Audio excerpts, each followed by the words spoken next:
La Haftarah de cette semaine, elle concerne le livre de Ovadia. Ovadia, c'est un seul chapitre. Ovadia, c'est l'époque de Beit Sheni, c'est-à-dire du Second Temple. Le Second Temple, c'est ce qui a commencé une histoire conséquente du décret de Cyrus. Les Perses ont conquis les Babyloniens, ces Babyloniens qui nous avaient exilés 70 ans auparavant. Donc 70 ans plus tard, Cyrus, empereur de Perse, qui termine le Tanakh, Divrei Hayamim Bet, les Chroniques 2, dit qu'il a eu un rêve, un songe, où l'Éternel, Dieu des cieux et de la terre, qui lui a permis de conquérir toutes les provinces, eh bien, lui ordonne de faire savoir qu'il veut reconstruire sa maison à Jérusalem, en Judée. C'est très important de lire le Tanakh parce que il arrivera que des siècles plus tard, certains individus, un peu disproportionnés au niveau cérébral, penseront que Jérusalem peut être à Sarcelles ou à New York. Tandis que dans Divrei Hayamim Bet, l'empereur Cyrus déclare de reconstruire la maison de l'Éternel à Jérusalem, Birushalayim, Asher Biyuda. C'est la seule Jérusalem que nous connaissons. Il n'y a pas de petite Jérusalem, de minuscule Jérusalem, et toutes ces ch'touillottes qu'on entend depuis des siècles. Il y a une seule Jérusalem pour laquelle nous prions, nous supplions, nous incantons et nous désirons fortement. Zéro. À l'époque du retour, elle se fait avec Ezra, je vous en ai déjà parlé, Yoshua, Zorovavel d'abord, Yoshua est grand prêtre, Zorovavel est homme d'armes, et ensuite Ezra, le scribe, mais qui est prophète, et Nehemia, qui est le dirigeant politique. C'est l'époque du Second Temple. Il n'y a pas, dans ce début d'époque du Second Temple, de souveraineté ni d'indépendance nationale. Pourquoi? Eh bien parce que la Judée est sous l'autorité de l'Empire perse. C'est-à-dire que c'est une province autonome de l'Empire perse. Dans cette province-là, il y aura mille et un problèmes, on en parlera à d'autres occasions, mais Ezra, lorsqu'il arrive, il voit que les travaux du temple ont cessé, et il va leur demander de continuer, de croire qu'il faille, et que c'est de bonne loi de construire la maison de l'Éternel, c'est-à-dire le temple. C'est un petit temple. Celui qui fera le grand temple, qui construira le grand temple de Jérusalem, c'est des dizaines d'années plus tard, sous la fin du royaume hasmonéen, Hashmonaïm, qu'on va rappeler dans quelques semaines pour Hanouka, c'est Hérode. Et encore, Hérode est un idumère, c'est-à-dire qu'il vient du territoire au sud d'Israël qui s'appelle Édom. Et Hérode, auparavant, les Hashmonaïm ont conquis Édom et converti le peuple de Édom. Vous savez que chez nous, les choses ne sont pas simples, on ne convertit pas en masse. Il n'y a pas de prosélytisme d'État. Il se peut qu'il y ait des gens comme Ruth, qui sera tellement significative, et il est clair qu'il n'y avait pas de tribunaux rabbiniques, etc. Sa déclaration de Ruth, ton peuple sera mon peuple et ton Dieu sera mon Dieu, et où tu iras, j'irai, etc. C'est une déclaration d'amour. En fin de compte, cette déclaration d'amour, lorsqu'elle est concrétisée, vécue foncièrement, eh bien, est la preuve que j'appartiens au peuple d'Israël. D'où, j'ouvre une parenthèse, les grandes questions aujourd'hui d'un goy qui vient en Israël et qui sert dans l'armée d'Israël. C'est-à-dire qu'il met sa vie en danger pour servir le peuple d'Israël, c'est-à-dire nous tous. Que fait-on au niveau de sa reconnaissance identitaire juive, au vu et au su qu'il a réellement concrétisé cet amour-là, qu'il le déclare et qu'il veut être juif? Grande question, n'est-ce pas? Des questions auxquelles nous n'aurions pu être confrontés il y a tout juste 70 ans, parce que nous n'avions ni indépendance, ni souveraineté. Et des questions comme celle-ci, il y en a des dizaines et des dizaines qui se font jour, parce que tout d'un coup, nous revenons à l'époque de David et de Shlomo. C'est l'époque que nous vivons maintenant, sans le temple, et nous nous retrouverons à des questions existentielles fondamentales. Il a fallu, par exemple, lorsque les Éthiopiens sont venus, et que certains ont dit, ils ne sont pas juifs. Bien sûr, ils ne sont pas juifs. puisqu'ils ne viennent pas de la Judée. Ils viennent d'Israël. Mais juif, c'est Yehudi. Yehudi, c'est Yehuda. Alors, les Éthiopiens ou les Bnei Ménaché, ils ne sont pas juifs, c'est bien entendu. C'est une lapalissade de dire que la porte, c'est enfoncer les portes ouvertes. Il a fallu l'intelligence et la grandeur de Zecher Tzadik Livracha à Rav Ovadia Yosef pour décréter qu'ils sont, on dirait de cette manière-là, juifs, mais c'est-à-dire ils sont juifs parce qu'ils sont des Hébreux.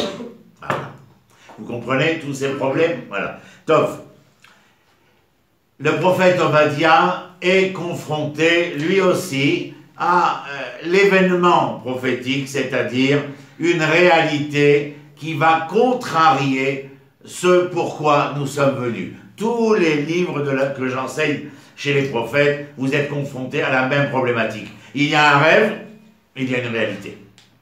Chacun de nous devrait avoir étudié Torah Tanefesh. Pour quelle raison? Pour pouvoir se dire, je ne veux pas prendre ma réalité, je ne veux pas prendre mes rêves pour ma réalité, mais je veux faire de ma réalité mon rêve. Ça, c'est important. Et ça touche la Torah Tanefesh également. Mais c'est la Torah Tanefesh collective, nationale, humaine, universelle, où les hommes ont tous ce rêve. Et on essaye de donner aux hommes, c'est ce que j'ai écrit, l'aphorisme que j'ai envoyé à celles qui l'ont eu en français, change de l'hébreu que j'ai envoyé aux Israéliens ce matin, mais c'est un peu cela.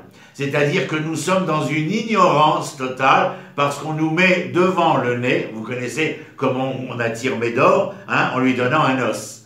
Eh bien, vous avez bien compris que l'ensemble des événements commerciaux auxquels nous sommes confrontés, commerciaux et de loisirs, eh bien, sont comme un os que l'on met devant notre bouche et qui font que, eh bien, nous avançons. Et nous sommes persuadés que cet os qu'on nous tend est véritablement la réalité. Tal, tiens-toi droite.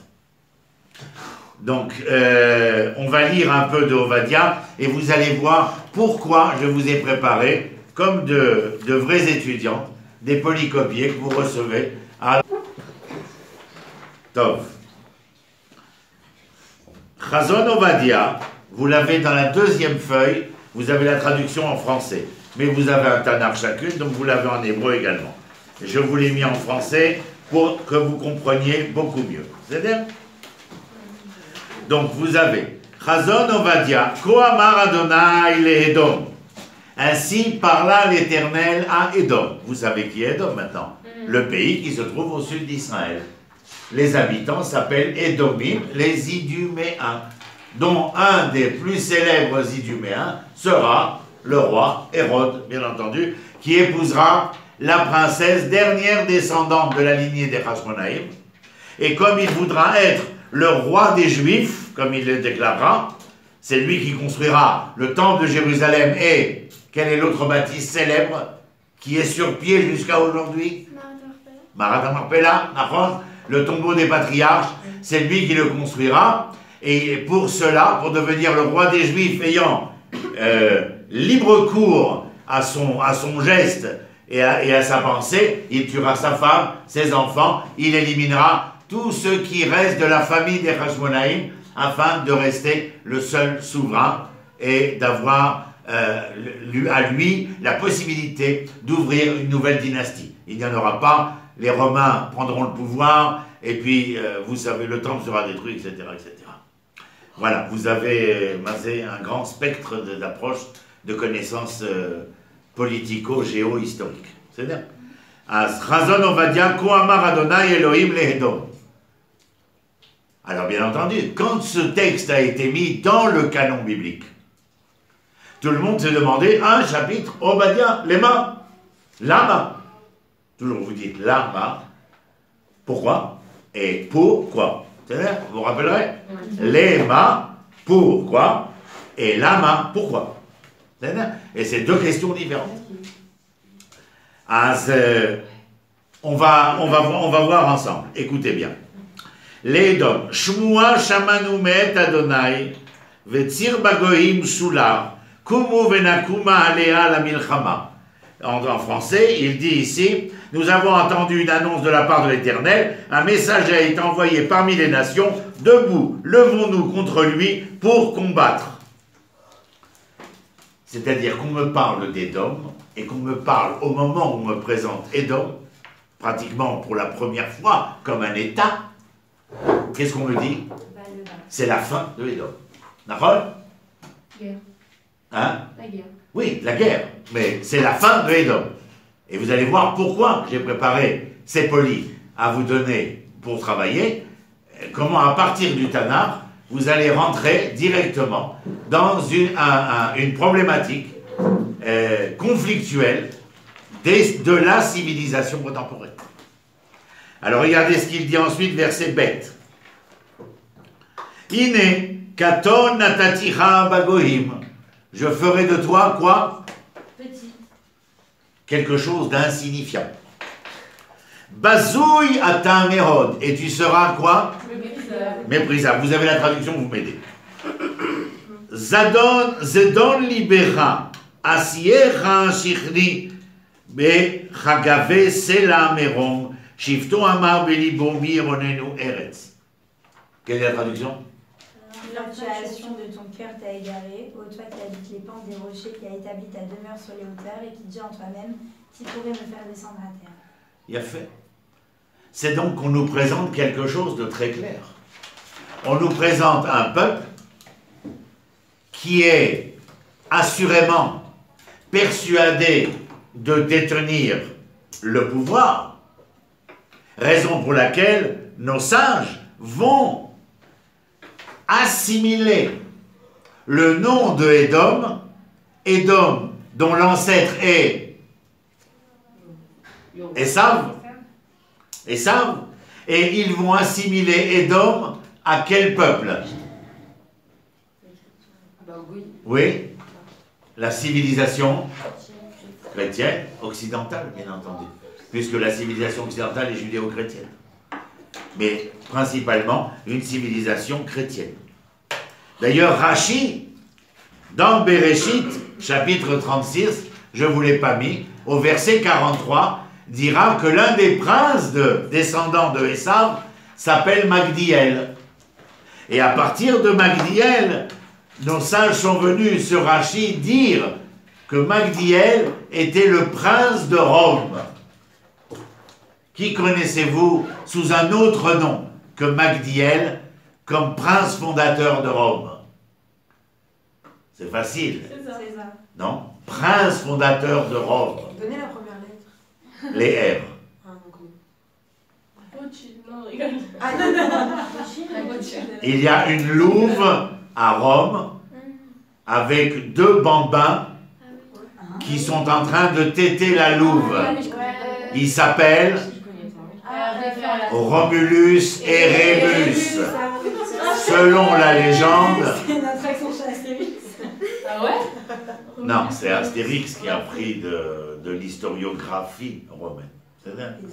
Il a fait.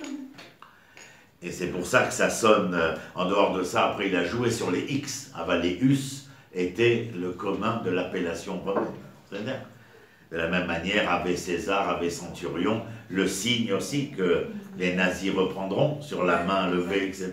Il a fait. Ils l'ont pris d'où ce signe? Des Romains. Comme dans le Garden. L'aigle aussi. Ah L'aigle. oui, c'est genre... L'aigle de Rome. D'accord? L'aigle de Rome, c'est ça, c'est la puissance. Tov, Banot. Donc il est important. On a lu le verset 3. D'accord? Regardez maintenant le verset 6. Vav. Er narpesu. Excusez-moi, moi je suis bigleux, alors là il est tout petit. Er nerpesu esav niv'o matspunav. Qui traduit le verset 6? 6. A comme Esav. Bah oui, j'y suis. Alors, Vas-y. A comme Esav est fouillé en tous sens, comme ses retraites mystérieuses sont mises à découvert. On n'a pas lu avant. Non, je sais, j'ai sauté parce que c'est la même chose. Je vous le dis. Quand même, tu fixerais ton air aussi haut que l'aigle. Hein, l'aigle? Il y a une autre question que vous pouvez vous poser. Dites donc, monsieur le professeur, vous êtes sûr que Obadiah a été écrit à l'époque des prophètes? L'aigle. Pas à l'époque de L'aigle. Non, Rome. Est-ce que l'auteur qui a transcrit Obadiah ne serait pas d'une époque un tout de la fin de Baïtchéni et non pas du début de Baïtchéni? Vous voyez? Non, non, je ne donne pas de réponse. Je dis simplement que de manière logique, nous sommes capables de poser la question. Pourquoi? Parce que le mot aigle vient nous interpeller. Faudrait-il aussi que vous sachiez que l'aigle, bien entendu, si vous ne savez pas que l'aigle, la question, elle ne viendra jamais à l'esprit. L'aigle, c'est la puissance de Rome, qui servira pour le fascisme et le nazisme. À Berlin, c'est l'aigle, avec la croix gammée au milieu. Il n'avait pas un aigle Napoléon derrière lui aussi? Napoléon aussi, c'est l'aigle, c'est l'empire, la puissance et la force. On imagine pourquoi. Quelle est la représentativité métaphorique de l'aigle, bien entendu. On a bien compris. Ça aussi, il n'y a pas besoin de... Il faut simplement connaître ce qu'est l'aigle pour savoir cela. Aussi, à ce qui paraît, à côté du trône céleste, il y a 3 animaux, dont l'aigle, je crois. C'est possible. Mais si tu me permets, je voudrais rester sur Terre. Okay. Mais je ne dis pas que c'est pas vrai. Je dis simplement que moi, j'ai besoin de vous faire comprendre pourquoi on est là. Parce que, encore une fois, nombre de sages ont répondu à cette question. Si tu avais voulu tellement nous révéler l'ici-haut et tout ce qui en est conséquent, tu nous aurais laissé là-haut. Voilà. Donc, l'ici-bas, c'est celui-ci qu'il faut, comment dire, faire valoir. Il y a fait.